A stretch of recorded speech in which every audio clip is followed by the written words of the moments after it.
अगर नसरीन ने ही वो मैसेज भेजे हैं तो मैं फिलिस को किसी कीमत में नहीं छोड़ूंगा और ना ही उस पर शक करूंगा। मुझे कुछ भी कहने का कोई हक नहीं, गुनाहगार हूँ तुम्हारी। अपनी मोहब्बत को पाने के लिए कुछ भी करूंगा मैं।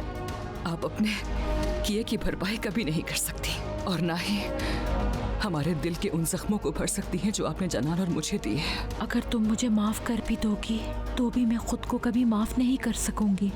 सनाम तुमसे वाकई मोहब्बत करता होगा कि कोई पागल हो तुम सब। मैं किसको याद कर रही हूँ ये फिक्र करने के बजाय तुम्हें अपनी अम्मी की फिक्र होनी चाहिए, ज्यादा बेहतर है। वो औरत मेरे लिए बहुत पहले ही मर चुकी है, उनके होने ना होने से मुझे फर्क नहीं पड़ेगा।